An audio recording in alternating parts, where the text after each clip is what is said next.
Are you tired of the 9 to 5 grind? Imagine making money while you sleep, traveling the world, and having time, location, and financial freedom.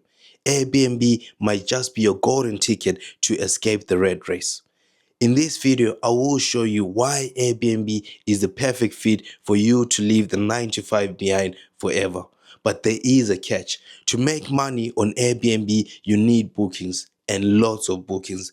The difference between making money and struggling on Airbnb comes down to one thing: knowing exactly how to consistently fill your calendar with bookings. My name is Tawon Lingano. I have been an Airbnb superhost for 5 years.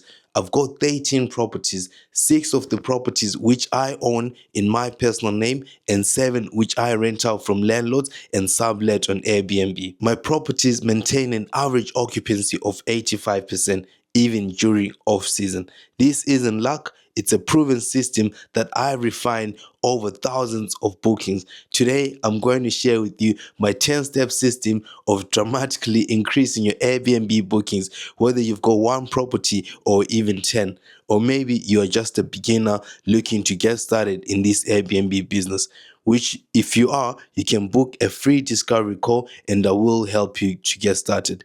Before we dive into the strategies, let me give you an example why maximizing your Airbnb bookings is so crucial. So let's say you've got one property and for that property you charge 150 per night. So if this one property is booked 50% of the time, that will equal times 50%. That's approximately £2,250.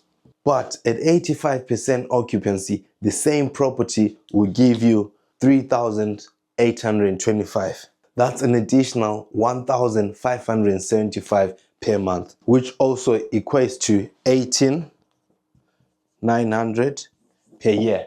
So from one property, without changing anything except your booking rate, moving from 50% occupancy to 85% occupancy, this is what you could get. But imagine multiplying this by a number of properties which you've got in your portfolio. If it's 10, 20 properties in that portfolio, having something like this would actually increase a lot of money in your bookings. Another good thing about this, more bookings means more reviews, and more reviews mean more bookings. But here is what most struggling hosts don't understand about getting more bookings. It's not even about luck. It's not even about location. It's about implementing a systematic approach to every aspect of your listing. Let me show you exactly how it's done. We'll start with step 1. Step 1 is about strategic listing optimization. So what do I mean by strategic listing optimization is the titles which you put in your Airbnb listing need to be very, very carefully written, very strategic. You need to highlight the most important thing which the property is got. You've got 32 characters, 32 spaces which you can utilize on Airbnb. So you have to maximize them and use them the most efficient way. I normally put the number of beds, the property size, the property type, and also a key feature or key amenity which stands out on the property. For example, free parking. If there is free parking, or if you can sleep a maximum of 9 or 16 guests, that's a key feature. So I normally put that on the title. It makes the title stand out. So step 2 is about photography. So when it comes to photography, make sure you get a professional photographer to come and take pictures of your listing. Let's say if a professional photographer can make your property get booked 2 additional nights per month, and you're charging the 150 per night, that's £300 an extra a month. If you take professional photographers, yes, this is not guaranteed, but 9 times out of 10, it happens. You will get more nights booked compared to an average listing which doesn't use professional photographers. So when you look at the numbers, this will add up. So 300 in 12 months, that's 3,600, which you could get as extra if you use a professional photographer to take pictures in your listings.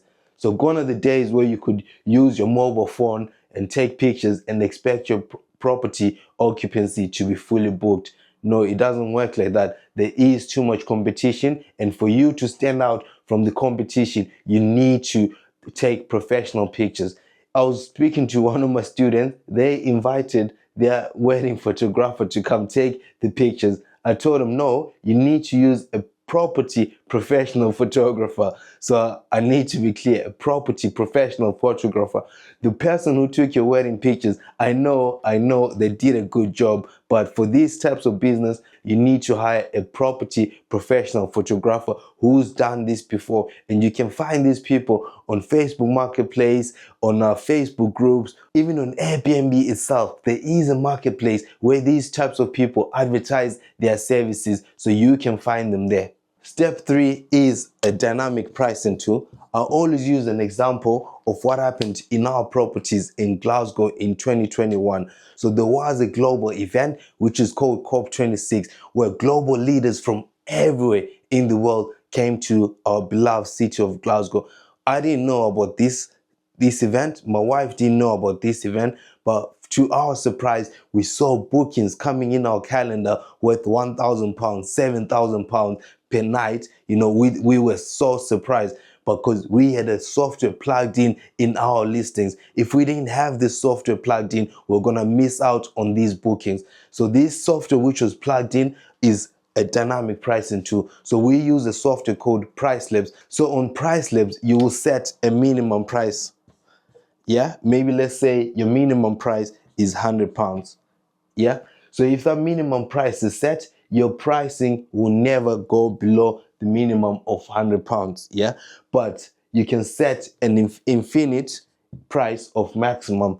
Imagine if the demand is high and the supply is low, it will hit this infinite price, and it could be like £1,000 per night, it could be £500 per night, or anything. So this is based on supply and demand, because if the supply is more and the demand is low, then your prices go here to a low average rate, but it will never go below the minimum which you've set. So a lot of industries use the same dynamic pricing tool, but obviously specifically plugged in for their industries. You've seen in the airline industry, aviation, which I also studied a degree in aerospace engineering. But in the aviation industry, when you try to book a ticket, maybe during August, like a busy period, summer holidays, you will see the prices of those tickets are skyrocket, are sky high. It's so expensive to get your seat on the plane. But when it comes to like low seasons, let's say June, when no one is traveling, or there's no big event, or it's not Easter, it's not May bank holiday, in June the airlines are affordable. Also, it depends where you're going. If you're going to a winter country, it's going to be cheaper because there's less people traveling there to a winter season in another country. So this is based on a pricing tool which they plug in. You've also seen in the car rental industry, car rentals, they also plug in the same software based on the holiday seasons, etc. So if you are doing this Airbnb business, you need the same tool, and this tool doesn't cost much. It costs about £20 per month per listing to plug in your property. So this will actually increase your bookings and give you a lot of money if the demand is high and the supply is low. So it's very important to get a dynamic pricing tool in your Airbnb listings. Step 4 is about setting your properties to instant bookings and flexible policies. If you are serious about maximizing your bookings, instant booking is a non-negotiable. Many guests filter for instant bookings only. So without it, you are invisible to a lot of the potential bookers. In my portfolio, all our properties are set on instant bookings. I know you've got questions. For example, you're thinking about, what about bad guests? People who book and they damage your properties. In all our bookings, we require a verified ID. We set clear house rules, and we've got a damage policy in place. So if someone damages our properties, we can pursue them legally. Also, we've got noise monitors and a ring door camera, so we can mitigate all those things to see who's coming in the property. If there's a party or all those things, we are on top of it. We can get to the property as soon as possible to mitigate and minimize damages which the guests might cause. Step 5 is generating reviews. Reviews are the currency of trust on Airbnbs. Properties with 50 plus reviews get significantly more bookings than those with under 10, even with identical features. This system increased my review rate from 70 to 92% of stays, rapidly building my review count and improving search placement. Always respond to every review, whether it's good or bad. This shows future guests that you are engaged and care about their experience and about your property as well. Step 6 is about search ranking optimization. So appearing on the first page of search results is so critical. Let me show you the factors that influence Airbnb's algorithm and how to optimize them. Additionally, the algorithm rewards consistency. Properties with regular bookings are shown more frequently than those with spotty bookings histories, creating another vicious cycle. So these are the 4 things which you need in order for your listing to be always on the first page. You need to accept all the bookings. So if you are on an inquiry and acceptance setting, you need to be accepting the bookings as quickly as possible and accept most of the bookings if you're on inquiry settings. Yeah. Another thing is cancellation rate. So if you want Airbnb to be pushing your listing to the first page, make sure your cancellation rate is at 0%. You don't cancel any bookings which have come through, because if you cancel, they always mark you down and they push your listing down. Another thing is your response time.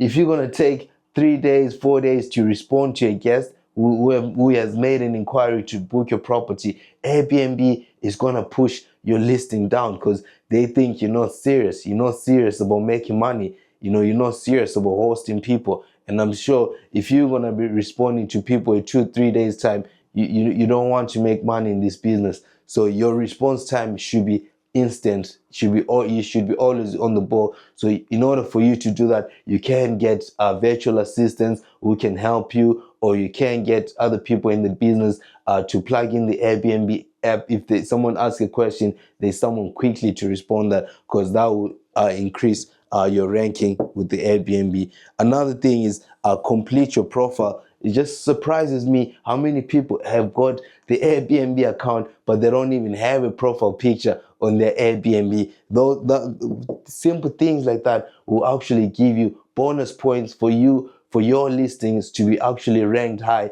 or on the first page. Because remember, Airbnb is a middleman, so they want to be pushing out the best of the best properties, the best of the best profiles to their people in the platform so they can book. If people are coming to Airbnb searching for properties and they're not being booked, Airbnb is not making money. So it will always be pushing out properties which are making the money. That's the name of the game, I'm sure if you own Airbnb, you'll be doing the same thing. So that's what Airbnb does. They push properties which are making the money. So you got to play the game to make the money so your property is pushed in the #1 listing. So on step 7, we want to be advertising on multiple platforms listing. I know in this business, we talk about Airbnb a lot, and Airbnb could be your primary platform, but you can list your property on other multiple different listings. So there's the likes of booking.com, VRBO, HomeAway, Expedia, or even on your direct booking website so people can book direct with you. So actually having this approach to my listings, it actually boosts my listings. That's why every month I've got 85 to 100% occupancy in our Airbnb properties. And the channel manager which I use, which integrates my direct booking website, is HostAway. So step 8 is about amenity optimization. Not all amenities are created equal. I've looked at hundreds and hundreds of amenities which actually drive bookings compared to the ones which don't. The highest return on investment on the amenities which I saw increase a lot of bookings are having a good Wi-Fi. So if you don't have high Wi-Fi speed, if you're going to shop for Wi-Fi, don't shop for the cheapest Wi-Fi because you want to save cost. guests will complain about that. Guests want Wi-Fi with super speed. So look for the business Wi-Fi. Virgin does a business Wi-Fi. It's so great. No one has ever complained about Wi-Fi in our properties. So don't look for the cheapest, but look for the best Wi-Fi. Because just think about it. If you've got a property and maybe there's 6 people in there, all those 6 people are on their gadgets. All those 6 people might have an iPad, they want to watch Netflix, all these things that will like drive a lot of traffic into your Wi-Fi. So if it's not good signal, if you don't have a good Wi-Fi, you will see them complaining. You will see a lot of things reflecting in the reviews. So having also a workspace. So this workspace was popularized during COVID. During COVID-19, there was a theme of a lot of people working from home. So having a workspace in your property also enhances and boosts those reviews, because it's a feature which Airbnb were taking serious, and they were boosting the properties with workspace. I mean, smart TV is a non-negotiable. Most of the properties now, I mean, everywhere is got a smart TV. So people want to see those Netflix or apps plugged into the TVs. So smart TV is a non-negotiable. You need to have a smart TV. Coffee machine could be an added bonus, but what I've noticed, especially in the Western culture, there's a lot of coffee and tea drinkers. So everyone, I think there is a statistic or a percentage of how many people drink coffee compared to tea and water, you know. So those things, like a lot of people use them. So adding those amenities into your property will definitely enhance and it will increase your bookings. Last but not least is blackout curtains. Believe it or not, when I started in this business, I used to put see-through curtains. So me and my wife we decorated the property. We put see-through curtains. We didn't know it wasn't a fault of our own, but like we saw that being reflected in a review. A guest said, oh, like everything was great except for the curtains. We're like, what's wrong with the curtains? So, but when someone sleeps, especially during summer, when sunrise is quite early at 4 a.m., you could see the sun. So that light will start going into the room, disturbing someone's sleep. So yes, you want blackout curtains. So even if it's like bright daylight and you close those curtains, the room is completely dark. That's one added amenity which you make sure we always put in all our properties based on that review which was left 5 years ago by a guest in one of our properties. Step 9 is all about seasonal strategy adjustments. So what I mean by this is like Airbnb business can be seasonal sometimes, especially if you're starting off and you've got one property. To combat this, during peak season, you can set your properties to a minimum of 4 nights. You know, so it's like if someone is coming to stay in the property, they can book a minimum of 4 nights. I mean, this, you could play around with it. So you can actually set 4 nights during the week and 2 nights on the weekends. So you can actually, because like you still get weekend book travelers, etc. But you can play around with the 4 nights. And another tool which you could play around with this in is a dynamic pricing tool. Dynamic pricing tool can help you do that. So if it's off season when things are quiet, you can set your minimum nightly rates to 2 nights, and also the minimum rates or your average daily rate which you take in the property, you can reduce it as well. But on a high season, you can increase it. So if, for example, on a low season, your minimum nightly rate could be not to go below 100 or 80 pounds, but on high season, your minimum nightly rate could be 130, not to go below 130 pounds per night. And you'd have set your minimum nights per 4 nights. So this actual step is a good strategy to increase, also to have longer bookings in the summer period, in the peak season. So you can actually increase and have longer bookings in peak season. So already in some of our properties right now, a lot of holiday makers, the books so far ahead of schedule. So we've got Our August calendars are being fully booked. Our July calendars are being fully booked. We got juicy bookings as well in all the months ahead, all the summer months, which is like, we know that because Airbnb business can be up and down. But if you've got the right systems, right strategies in place, you can actually get the 85% occupancy throughout the year. Step 10 is all about guest communication. The final element in maximizing bookings is mastering guest communication. This impacts both direct bookings and your platform ranking. The golden rule is always respond within 5 minutes when a guest sends a message to you. I use mobile notifications and automated messages to respond quicker. This communication system has increased my inquiry to bookings conversion rate from 60 to 82%. Remember, increasing your booking isn't just about making more money, though that's certainly a benefit. It's about creating a stability and predictable in your business, which gives you the freedom to expand or simply enjoy more time in doing whatever you love. If you found value in this video and you would like to get started with your first Airbnb property, click on the link below and book a free discovery call with myself. Thank you for watching, and I will see you on the next video.